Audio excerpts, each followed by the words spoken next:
अक्षय शिंदेने त्याच्या स्टेटमेंटमध्ये काही खुलासे केलेले आहेत, ते समोर येऊ नयेत म्हणून त्यांनी मुळापासून हे सगळं संपून टाकलं. आता पोलीस अधिकाऱ्यांवरती संशय घेतला नाही, मी संशय घेत नाही. म्हणजे म्हटलं आता की मुख्यमंत्र्यांनीच पोलीस अधिकारी आहेत, त्यांचा देखील इतिहास बघावा. कोणत्या पोलीस अधिकारी? मुख्यमंत्र्यांबरोबर सध्या जे एन्काउंटर स्पेशालिस्ट काम करतायत निवृत्त, जे जामिनावर सुटलेले आहेत, त्यांच्या ह्याच्यामध्ये काय रोल आहे समजून घ्या. मी योग्य वेळी खुलासा करीनच. मला पाहायचं आहे कोण काय पावलं टाकता येते. महाराष्ट्राला काळीमा फसणारी घटना म्हणून बदलापूरच्या प्रकरणाकडे आम्ही पाहतो. महाराष्ट्र कलंकित करणारी घटना हे बदलापूरचं बलात्कार कांड, 2 लहान मुलींवरती अत्याचार झाले. 12 तास त्या मुलीची आई पोलीस स्टेशनला बसून होती, वणवण फिरत होती. तिचा साधा कोणी गुन्हा दाखल करून घ्यायला तयार नव्हता, कोणाच्या दबावाखाली. जर तुमच्या मनात भीती नव्हती संस्था चालकांच्या, भाजपच्या, मग त्या महिलेचा, त्या लाडक्या बहिणीचा गुन्हा दाखल करून घ्यायला 12 तास तुम्ही का लावले? याच्याविषयी तुम्हाला संशय आला पाहिजे पत्रकारांना. त्याच्यामुळे आज मी म्हणतोय ना की कोणाला तरी वाचवण्यासाठी पहिल्या दिवसापासून प्रयत्न सुरू आहेत.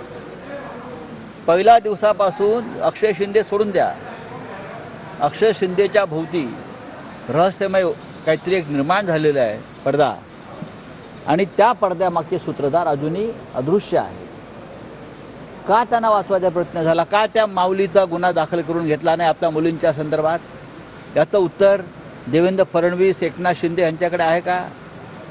एका शिंद्यांनी दुसरा शिंद्यांचा एन्काउंटर केला, एका शिंद्याचा एन्काउंटर झाला, दुसऱ्या शिंद्यांचा एन्काउंटर जनता करे.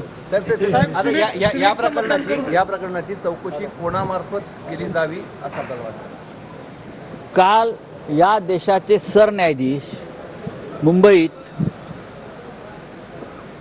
एकनाथ शिंदे मुख्यमंत्री आणि 2 उपमुख्यमंत्र्यांबरोबर चहापान करीत होते, बरं का? आणि तेव्हा ही घटना घडली. त्यांचे हास्य विनोद करतानाचे फोटो आम्ही पाहिले.